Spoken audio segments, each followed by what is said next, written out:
welcome everyone to this webinar, which is all about celebrating the success of the Green Flag Award and how to promote your green flag raising. We have two lovely speakers today with us. Liam, who is from our own Keep Britain Tidy team, who is from marketing, and he will be going through general marketing strategies, how to, oh no, Eddie can't hear anything. Are other people able to hear?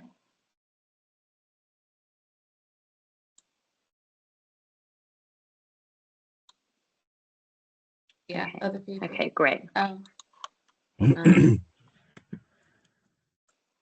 Okay, hopefully Eddie, maybe, I'm not sure what to suggest to make sure, I guess, your speaker's on loud, or maybe you could try some headphones. I hope everyone else can hear me. Then, sorry, after Liam, we'll move on to Jane, who is from Nottingham City Council, who will be talking about how to both promote your green flag internally and externally, and the benefits that the green flag can bring.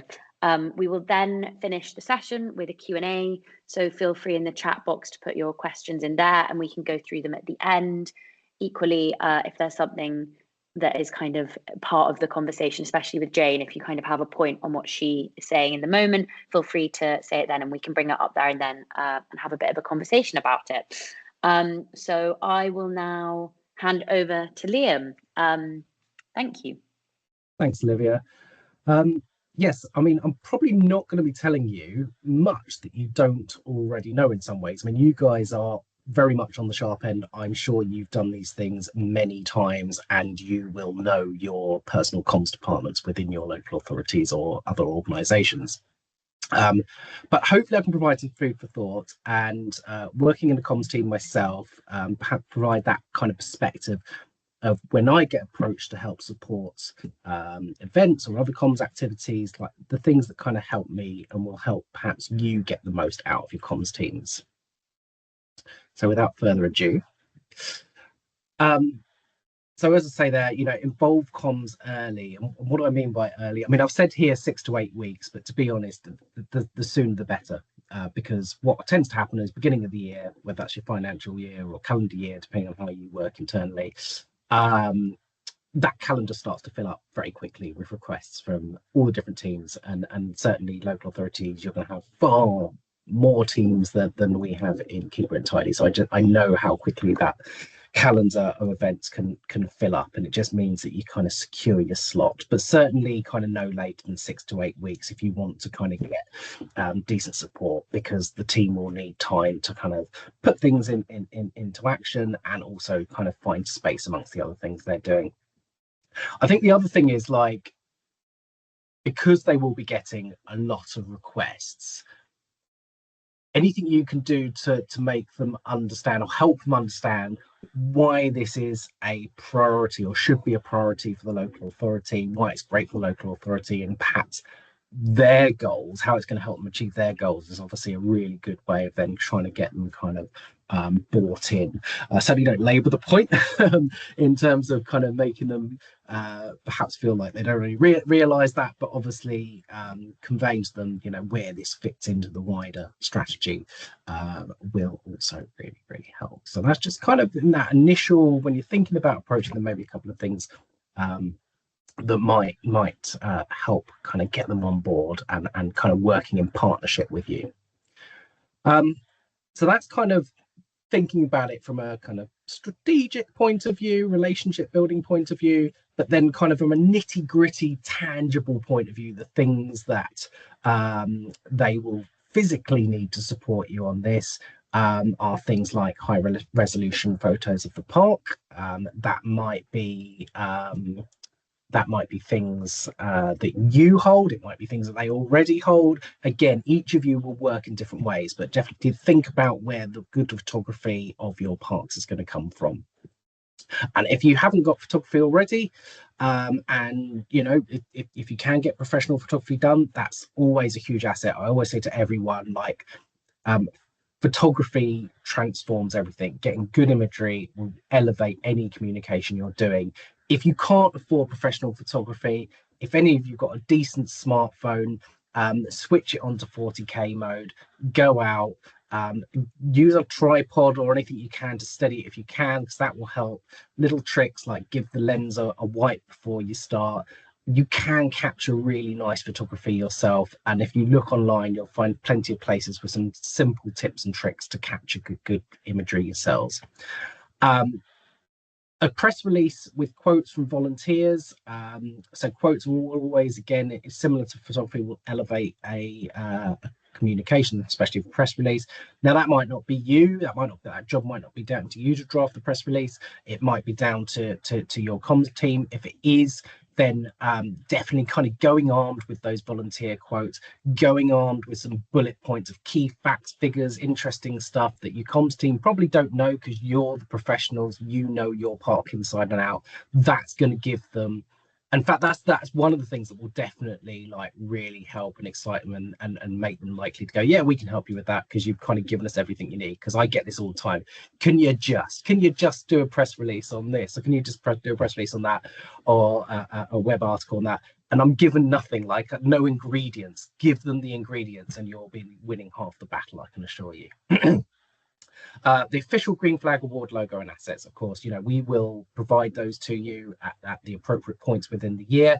But if you have something you specifically need, or you've missed an email or whatever, all of the team, including myself, very approachable. Reach out to us, ask us, and we can furnish you with those things. And yes, I've spoke before about quotes and volunteers. So yeah, think about, if you're going to use interviewees, have a think about gathering those contact details beforehand. Obviously, being mindful of GDPR. Although if you're showing them the comms team, it should be fine. But then they may come back to you and ask you for some confirmation from them that they're happy to be included. So just being mindful of that. So strategic thoughts, and then the kind of more nitty gritty practical things that your comms team are likely to need. I've kind of touched on this already, so I'm not going to labour this point. But yeah, I think sometimes people get frustrated if they get pushback from comms teams. So if you can do a little bit of thinking about the other things that might be sort of burdening their shoulders, shall we say, that again will get you a really positive engagement from your comms team from the start. So what other things are going on within the organization? When are those things happening? Kind of thinking ahead to when might be a good time. So obviously we encourage people to hold flag raising events during Love Parks Week, because obviously it's great to kind of hang it on that. But that might not be the right time for your local authority. It might be before that, might be after that. You do need to consider what else is going on within your organisation, and to get the best out of your comms team, definitely kind of find something that's going to work with them as well. But obviously there's only so much of a window weather-wise in this country for when's going to be the right time. But these are some of the things you might just want to think about and consider, and it saves you getting frustrated. Like if you go to the comms team and you feel like they're not being responsive as you like, it's because some of these things might be going on. So if you thought about it, you're going to get less frustrated as well, because you're going to think, oh, okay, yeah, I understand what's going on. And it helps you navigate that as well. So identifying your audience. So this is the one where you just sit down at a table with your colleagues, really put your heads together. Who are the people that will help you make this flag raising event happen? So it might not just be the comms team, it might be a ward councillor who you know is particularly passionate about parks, going to be a real advocate for you, and might even help you push through some of those walls internally. Senior management, you might want to have as speakers, spokespeople, if you're going to invite local journalists or other local media along to your flag raising event, someone who's going to have that gravitas and can speak confidently about these things, and think about briefing them beforehand. So there's really those internal audiences that prior to the event are going to help make that event so much more successful. And then you think about your external audiences. So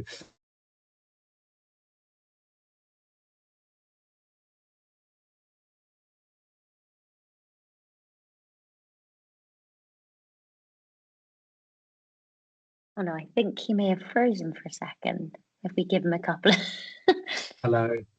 Hello, I sorry. told you I was having some Teams issues this morning. I Don't worry. apologize for that interruption. Can you still see the presentation?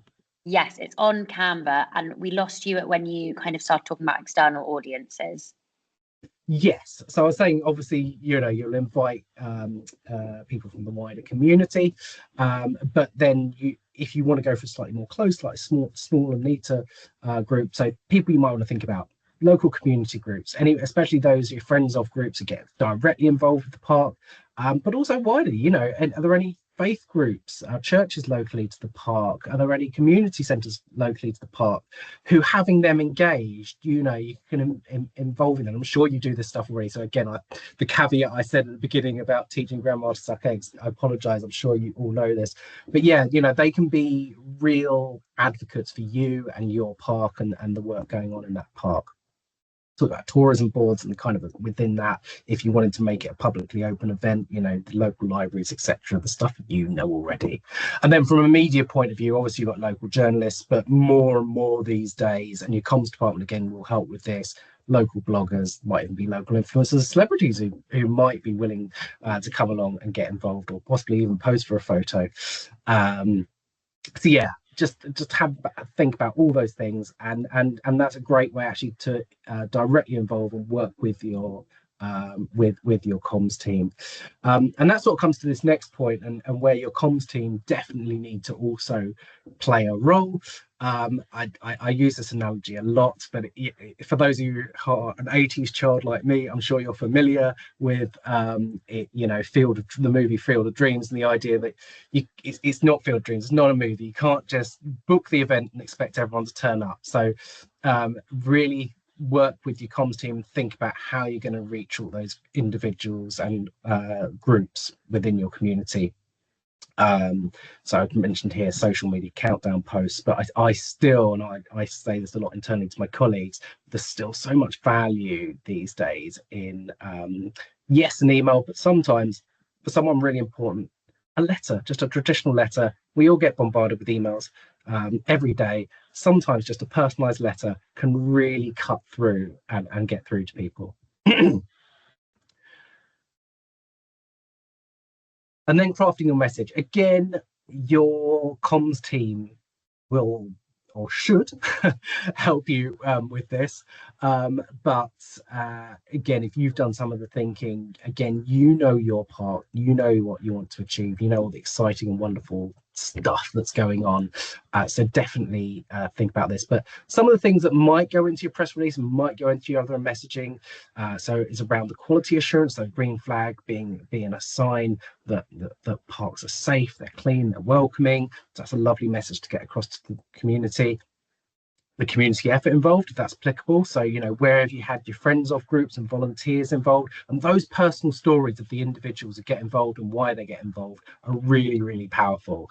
That's what people reading about your parks really connect with. They connect with people. Yes, they love their park, they love the green space, the trees and everything else, but people connect with people. So those human interest stories are super powerful.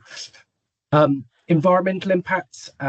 So yes, obviously that's another thing to talk about. The climate change, whilst it's taken perhaps a bit to dip within the media, it's still a very omnipresent subject matter. So talking about what the Green Flag Award means and what parks more generally mean for sort of climate change mitigation and adaptation.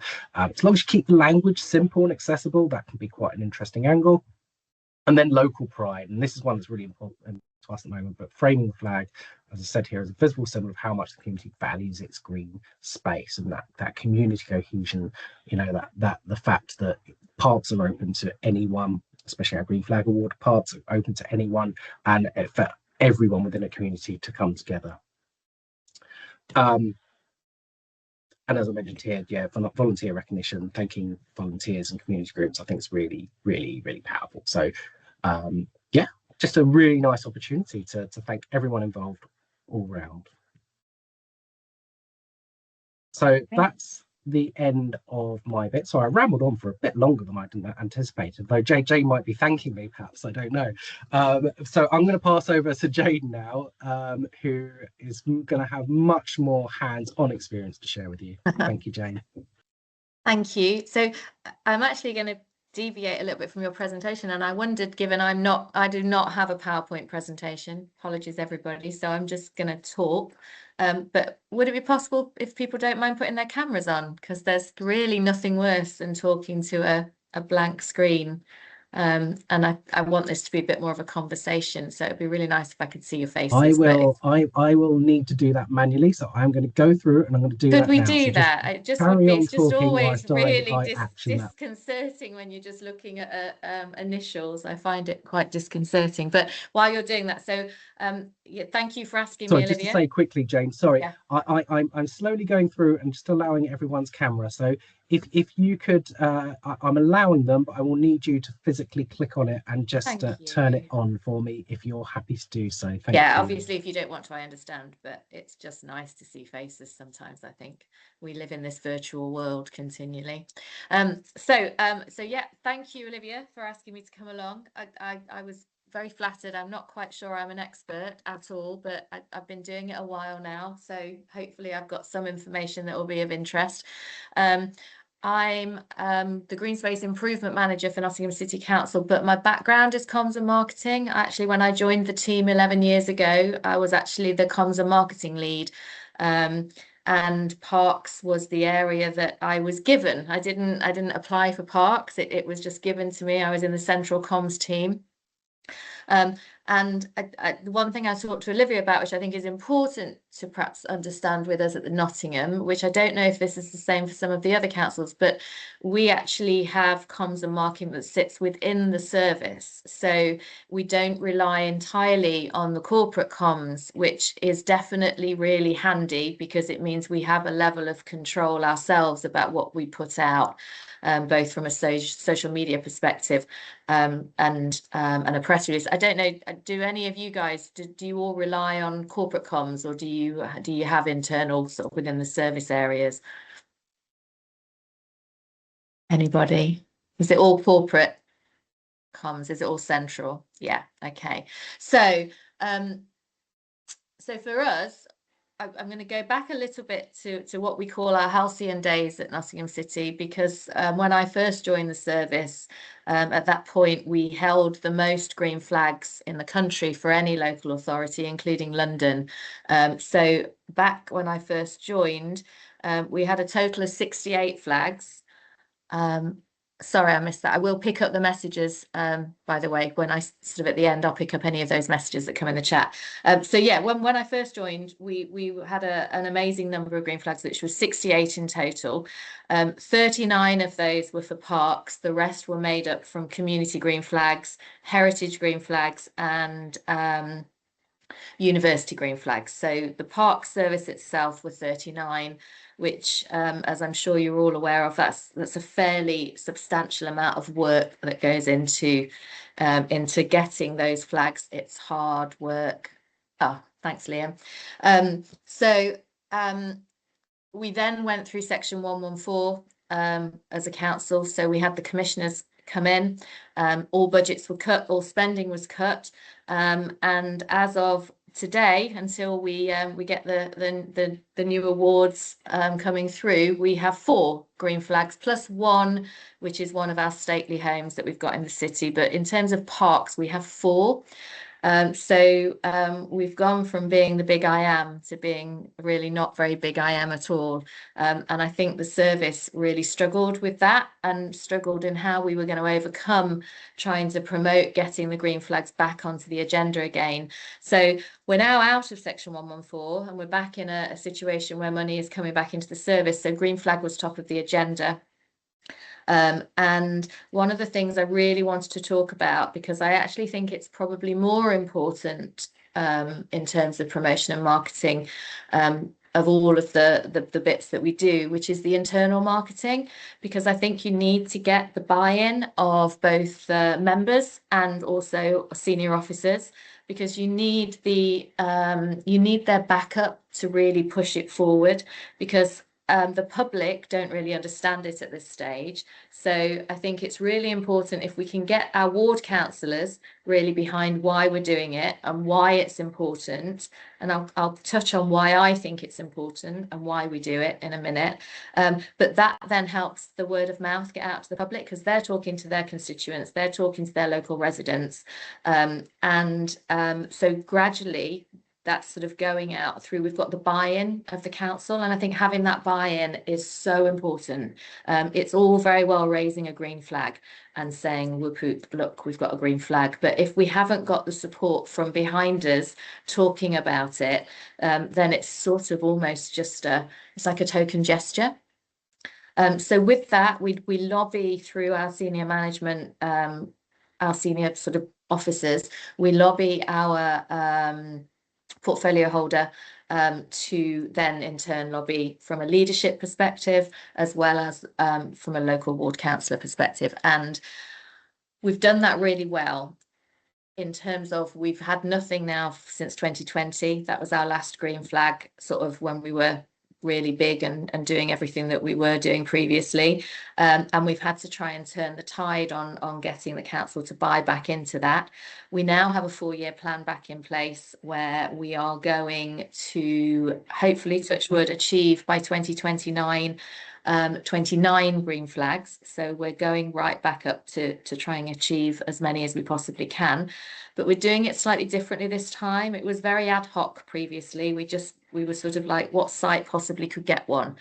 What's the least we can do in a site to try and get a green flag? Whereas this time we want it to be really meaningful.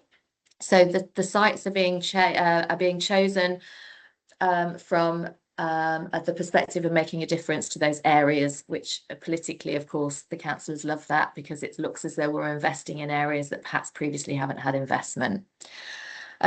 In terms of the public message, I actually, not that I'm challenging your expert opinion, Liam, obviously, but I start the messaging way earlier. I start talking via social media. We have a Parks and Open Spaces page specifically, so not just the central My Nottingham page. I start talking about what we're doing and why we're doing it, and the things that you'll be seeing around the parks. In terms of photography, I'll get our grounds maintenance staff and our great green space development officers to be continually taking photos, even if it's a photo of a new bin being put in.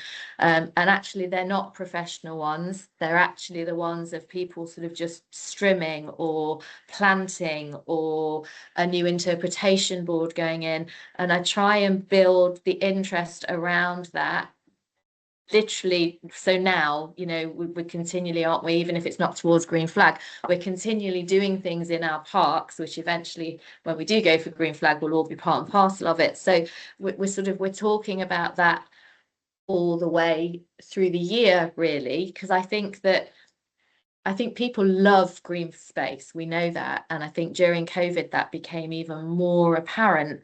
Our spaces were all that people had. And suddenly now people realise that you know, that takes investment. They don't just stay looking lovely. Nature, as wonderful as it is, you know, doesn't just survive entirely without having a little bit of TLC from humans. So I've tried really hard since 2020 to be continually talking about not COVID, but about how having good green space is beneficial for everybody, both from children playing to somebody who's suffering with their mental health. You know, we have a lot of benches that we've put in, which we call talking benches, which people can sit, and if they want to talk to somebody, it's a talking bench, and somebody could sit down and they could have a chat.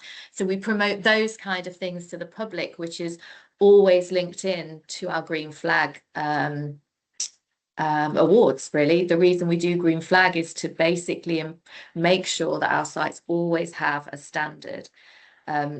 One of the criticisms I've had this year, because we've obviously gone for a lot more green flags this year, so we have come up against some questions as, well, why just the green flag sites? Why aren't we having that kind of investment in the other sites? And of course, that's really tricky.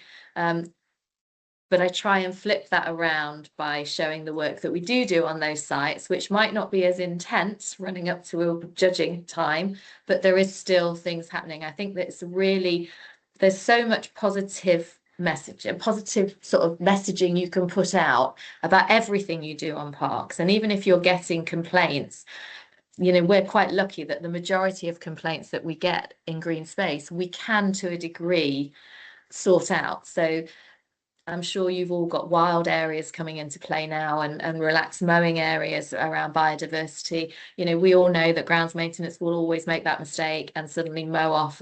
It's happened to us here at Woodthorpe. Only the last week I was on holiday and I got a text from somebody here saying they've mowed the wildflower meadow. You know, we're always going to come against that. But there is always a way to flip it around and say, yes, we did it as a slight breakdown in communication, but we've got this coming because we're going to be investing more in our meadows because of Green Flag. And that's how I try and spin it out. So it's a general drip feed of continual positive messages, so that by the time we get to the point of announcing that we've got the awards, we're celebrating something that hopefully the people that follow us on social media are already on the journey with us about. So you know, we'll have residents come up to us during the last week. We were getting ready for judging, you know, people coming up to us and saying, it's fantastic. I've never seen so many staff around. It's brilliant. So generally speaking, people want it. So we're selling them something that actually they want anyway. It's not like we're trying to deliver something that is, you know, waste. You know, if I was having to sell something around waste, then that would be a terrible day in my life. But green space is something joyful, and the Green Flag is something that is equally, you know, it's about pride and showing them that we care because they care. And I think that for me it's really simple, and I think it should be quite, I hate using twee words like organic and holistic, but I do think it should be quite organic. It's stuff that we do all the time. I don't imagine any of us working green space for the money. I think we all work in it because we love it. And yes, of course, it pays the bills to a degree, but you know, I certainly am here because I love what we are able to do. And working with the Keep Britain Tidy team recently, this year, they've been so supportive because, you know, we've looked at changing our management plans and how to sort of try and ease off capacity for staff. So we've simplified our management plans a lot more because, of course, that's really time consuming.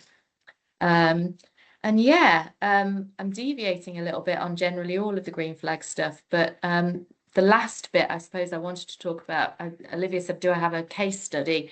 So the image behind me is something called the Green Heart in Nottingham.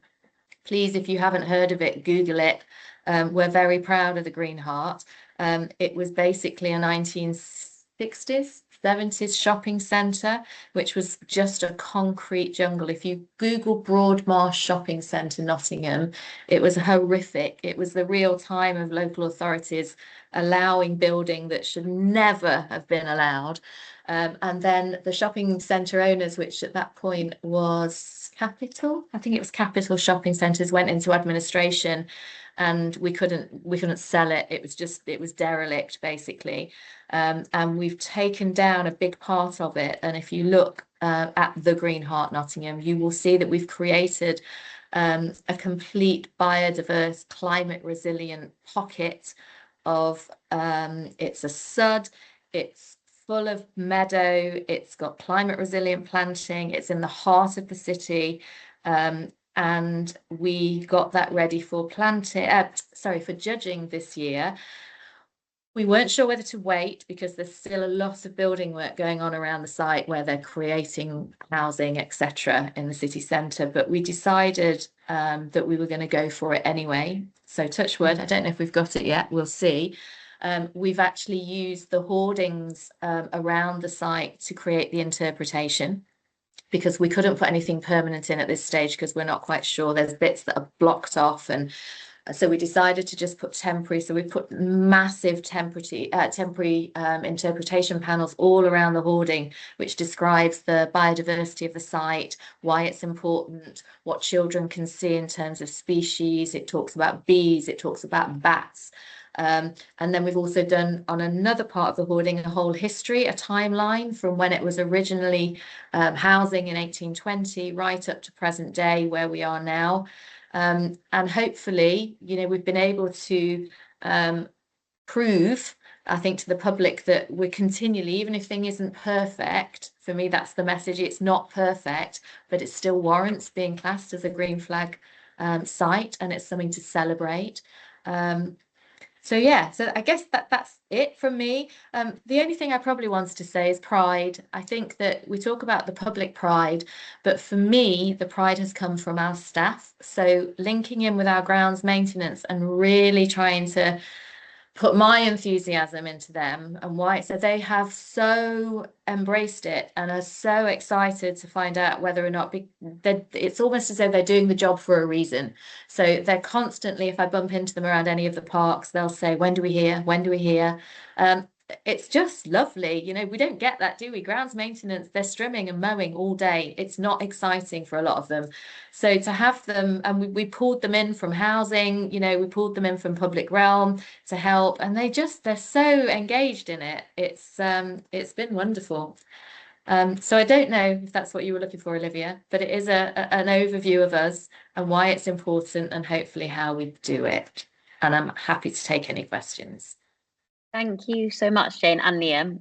It was really good to hear from both of you. Feel free to put anything in the chat box, or you can raise your hand and we can turn off the mic for you if you'd rather speak. But we have one which is about providing tips for those that are friends groups rather than council-based teams.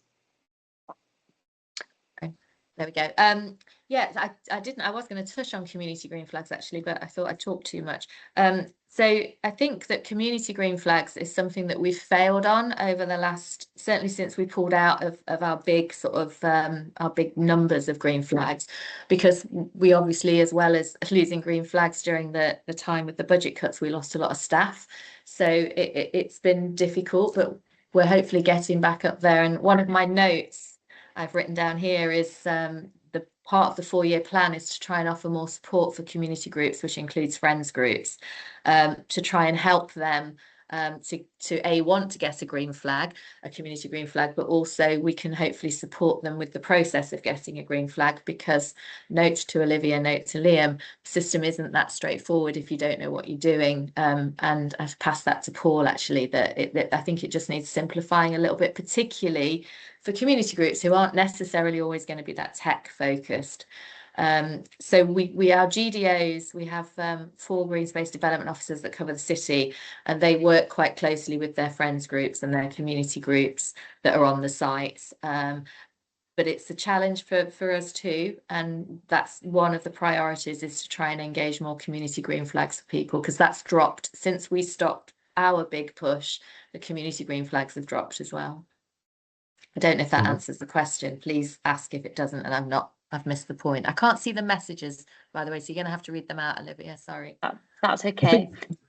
I think the only thing I would just add to that is a lot of what I said kind of still stands, whether you're a community group or you're directly within the council. If you're a community group, then the council is kind of one of your media stakeholders in a way. They're another organisation that can help you get your message out there.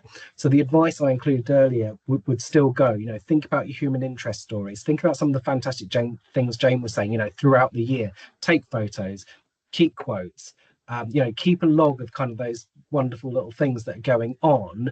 And then when you approach anyone who can help spread the word for you, including the council, you know, if you've got those lovely quotes, those lovely messages, lovely photographs, that's all going to help you get them to want to share that story, want to share that message. And you do have a wonderful story to tell, but it's just giving those ingredients, as I call them, to support that. And I would say, just, you know, there's so much advice online in terms of because if you're a community group, chances are you're going to be writing a press release yourself.